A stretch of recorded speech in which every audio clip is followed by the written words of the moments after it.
Hello everyone, and welcome to the latest Minty Reacts, and we are here for the next episode of Avengers, Earth's Mightiest Heroes, Season 1, Episode number 17, The Man Who Stole Tomorrow. This is actually the first of the three-part Kang mini-story arc, where they just go through the entire Kang story arc, if I remember correctly, just based on the episode descriptions and titles and thumbnails of the next 3 episodes, or 2 episodes if you count this one as well. But either way, we get Kang. It's the Kang stuff. Then this is really cool because I don't remember this episode at all. I do not remember these episodes at all.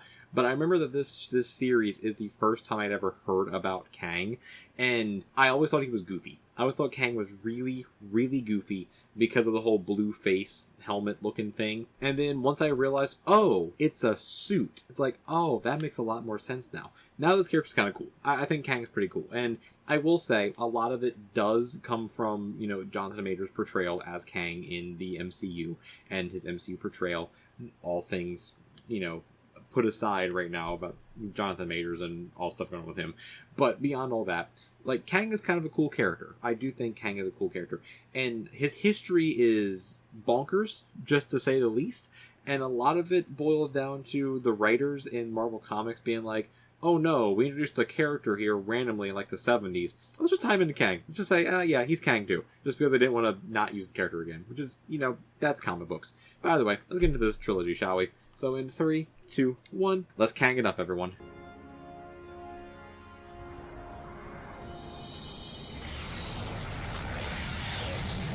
And there he is. It is Kang. What is the time? Star charts are processing.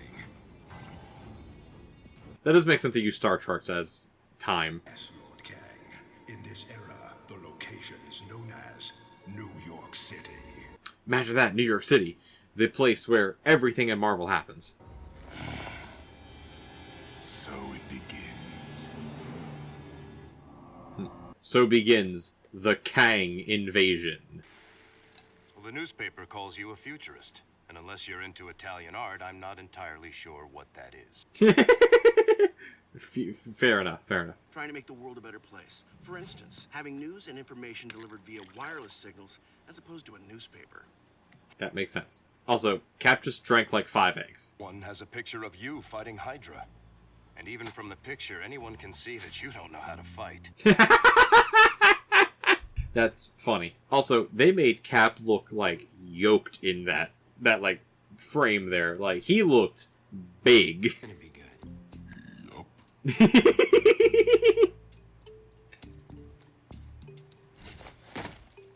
Okay, this is kind of cheating though, because Cap is a super soldier. Tony is a guy with heart problems. Well, I Punch me. What? I'm not going to Do it.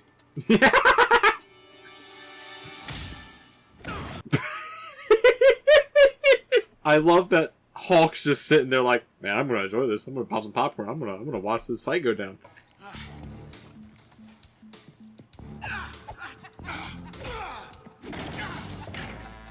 I love how they're never actually showing Tony get punched either, but he's getting a hit. You have to be ready for anything.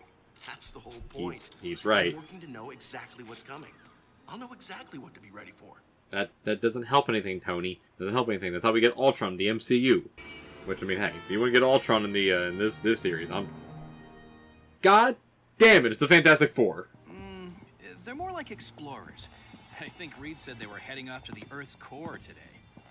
We're actually getting the Fantastic Four in this episode. That's great. I don't like the Fantastic Four either, but that's great. What is this place? It's a... well, honestly, I'm not sure.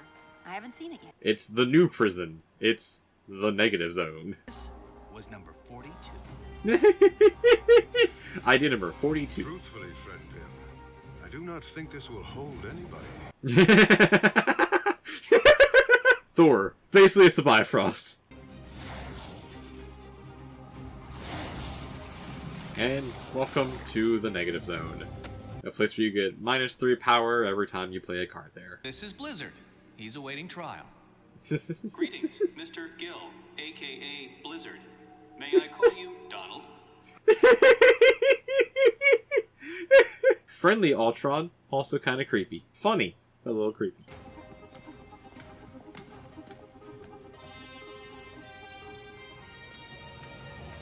This definitely isn't gonna, like, go bad at some point, right? This definitely isn't gonna go bad at all. Did I mention that I was really, really sorry? And the bruises, but the world has changed, Cap. Life moves faster now than ever, and it's only gonna get faster still. I'm wired into a... I mean, sure, but Tony, you gotta slow down sometimes too. That's Cap's whole point. History are doomed to repeat it.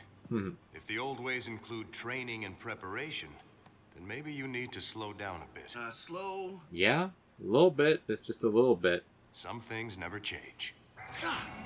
Agreed. There's a balance in here. There's a balance they can reach. Tony can learn some basic training, and Cap can, modernize a little bit. It helps. But Kang, we got him to worry about. I have come from your future to deliver a message to Captain America. My message is, die. What an absolute cheesy thing to do. Just break in, start shooting.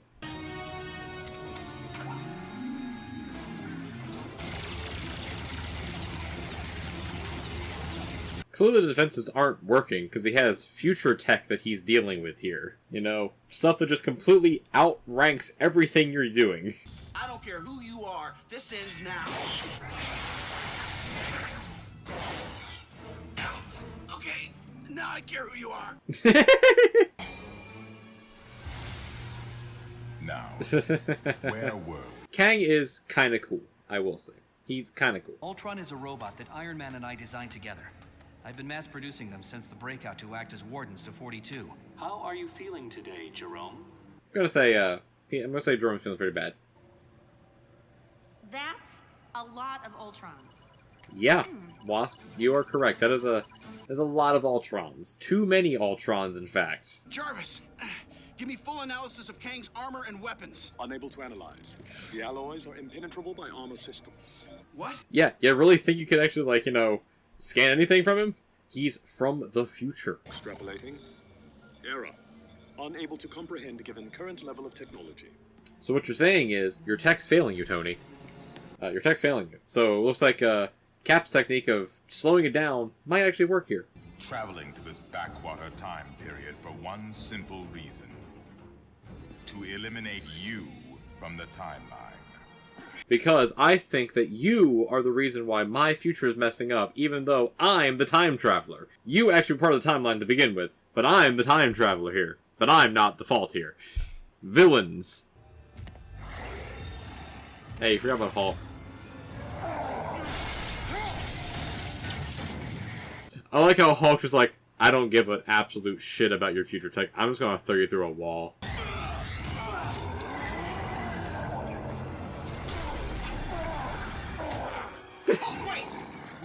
Hulk literally busting through all of his future tech. Amazing. In the time stream, something that should not have existed in the 21st century. Captain America. See, again, you say this, yet Kang, you are currently in the 21st century. You are not from the 21st century. Could you maybe be the issue? Just the animation on that was just great. Then try ours. Yeah! Wait, what?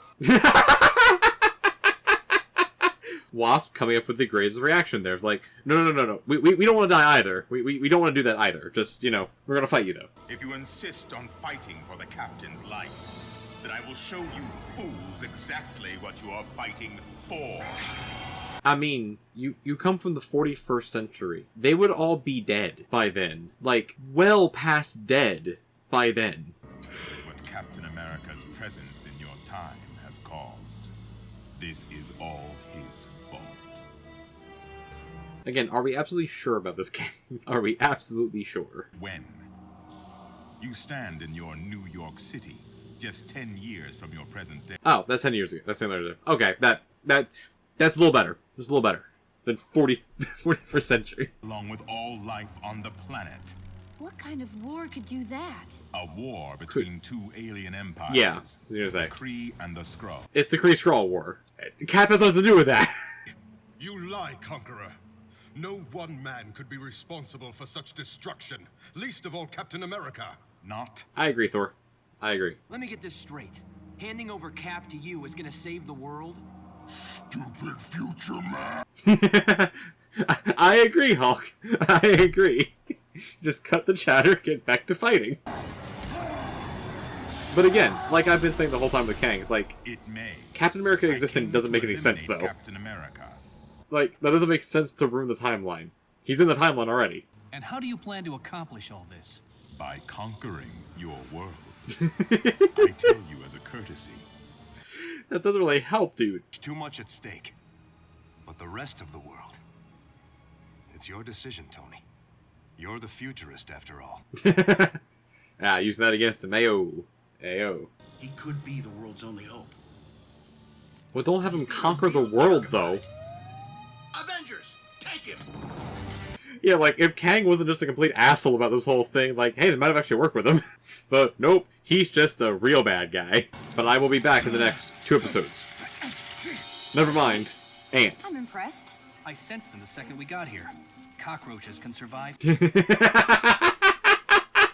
That's fair enough. Fair enough. Ant-Man becoming really useful yet again. Iron Man, get to the chair! That's our ticket home! What? But I can't. You're the only one who can! Yeah, Tony, just figure it out. You're the tech guy here. Pretty sure they can figure out just fighting Kang.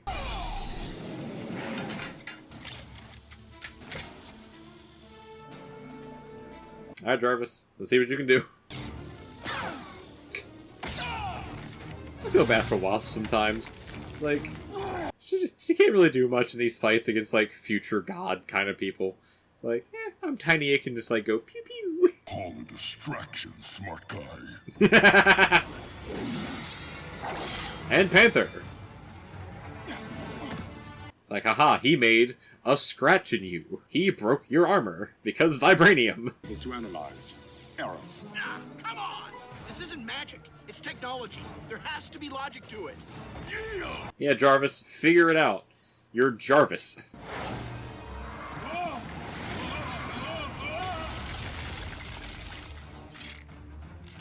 Oh god, that's like a lot of arrows.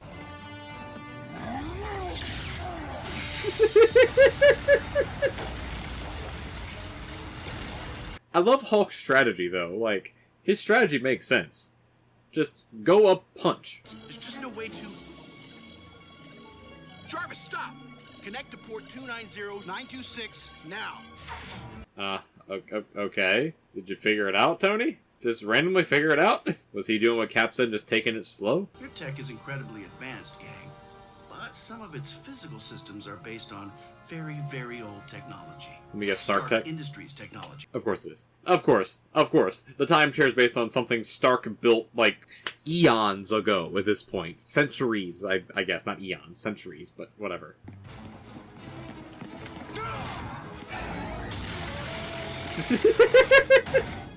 How does it feel, Kang? How does it feel to get Kanged, Kang? This is not over. Cap and I... Man, that suit's looking real messed up there, Kang. And so he escapes to Kang another day.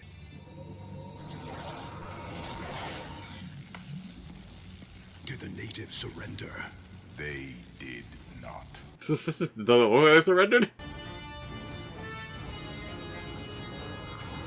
Well, looks like Kang's gonna be invading Earth now. That's just what he does, because he is the Conqueror. That is his whole deal. Oh, why did my cameras go all fuzzy? Come on, camera. There we go. Okay, it's back.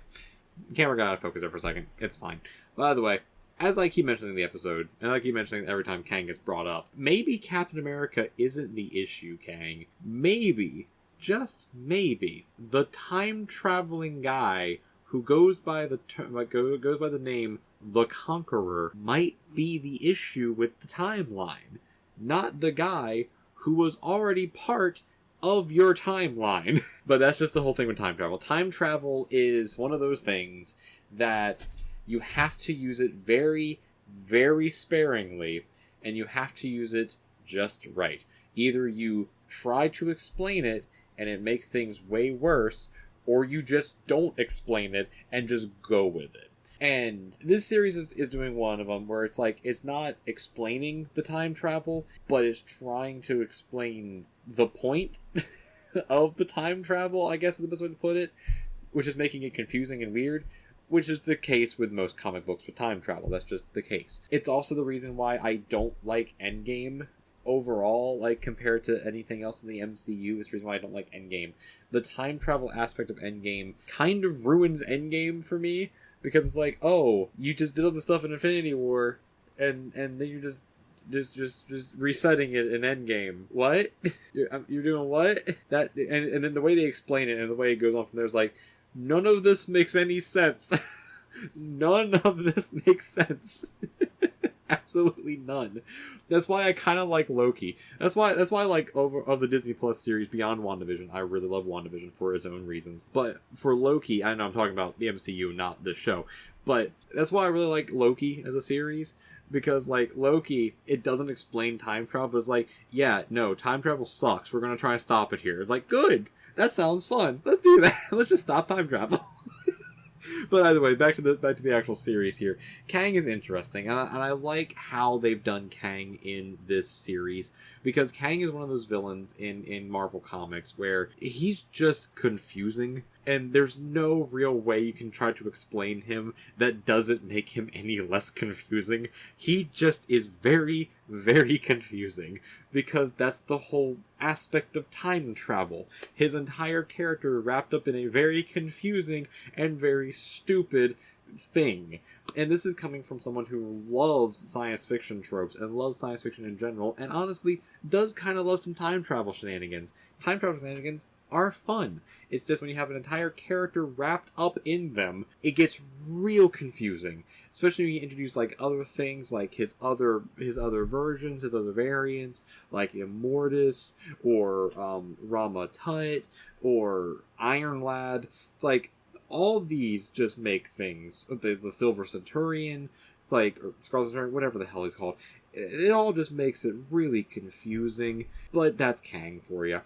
It's Kang in a nutshell. But I do like how he's presented in this series, though, where he's presented as this guy who's like, no, this is the issue with time travel. This is right here the issue with time travel, and or in the timeline. This is what's going on. This is what's wrong, and it's why my time doesn't exist anymore. It's because this right here, even though he's probably wrong, that's not it. But he's so adamant, it's like, nope, this is it. And he's like, I'm going to use all my conquering powers to go and deal with this issue. And it doesn't work. It just doesn't work because it's Kang. But I do also like the fact that they are doing a 3-episode arc for this, and you all will see the next 2 episodes next week. I'm just doing 2 in this recording session. Again, I do not feel that good in this recording session. That's kind of why I'm talking the way I am right now, and kind of thinking the way I am, and just not in the right headspace and not really feeling good. But we'll see the next 2 next week. I do like the fact that they did a 3-part episode arc for Kang, because he kind of needs it. He kind of needs it, because it's that big of a story. It's that big of a thing. And I don't know if Kang comes back in season 2. I wouldn't be surprised if he does, not knowing how this arc ends, but I would not be surprised because it's Kang. Just like in the comics, whenever they need to write themselves out of something, it's like, oh, here's Kang again, yay, time travel, and we're going to move on from there. It's like, that's just kind of what happens. But I do also like how they keep building up the idea of the Kree-Skrull War, which clearly is going to be coming at some point. Like, they're clearly doing the Kree-Skrull War. We now had 3 episodes in a row where they've mentioned the Kree-Skrull War. So that is a cool thing as well. And that's something that this show does really, really well, that I really, really fell in love with when I first watched it, and I'm loving it even more so now, is the subtle storytelling and the building of these stories as it continues on, where we're seeing the building blocks of the Kree-Skrull War. We saw the building blocks of the Kang stuff back in Captain America's episode back really early on. We're seeing the building blocks of Masters of Evil and what they're all doing. We're now also, in the last episode, seeing the building blocks of AIM and Hydra being 2 massive villainous powerhouses in the world. So, like, we're seeing all these building blocks for stories later on that are really cool. So, like, when they actually do them, it's like, hey, I know about this thing because they mentioned it, like, a season ago, which is really cool. I like it when they do that. Avatar is also another show right now that I've been watching that is doing a lot of similar things, but I would say, honestly, on a more complex level, because it's doing it with a more family-friendly type of show, with a lot more of a complex world because it's all unique. So go watch Avatar. Avatar is very, very good. Avatar Last Airbender, not Blue People Avatar. Avatar Last Airbender. It's very, very good. But either way, that's going to be my entire talk about Kang and this whole stuff. Let me know down in the comments what do you think about this episode, this reaction, and also Kang in general. What do you think about the villain of Kang? Do you like him? Do you hate him? What do you think about Kang in general? Like, what do you think about him and all of his variants and weird stories and time travel shenanigans? Let me know all that down in the comments as well. If you like this reaction as well, leave a like as well. It definitely does help out in the algorithm to get the video noticed by YouTube and by other people as well. If you want to help the channel out even more and help me out as well, go ahead and subscribe too, because if you subscribe, you'll be notified of all the videos that I upload in the future, and it'll help that little number grow as well, and it will truly mean a lot to me as well. But no rush, no worry, no anything at all. This is all if you want to do it or not. But either way, if you want to see more from the channel as well, right over here is going to be a playlist for another episode video playlist that you can watch. Go ahead and watch that too. Over here is going to be a video that YouTube recommends for you as well. Until next time, stay Kanging, everyone. Stay avenging, and I'll see you in the next one. Until then, peace, everyone. Peace.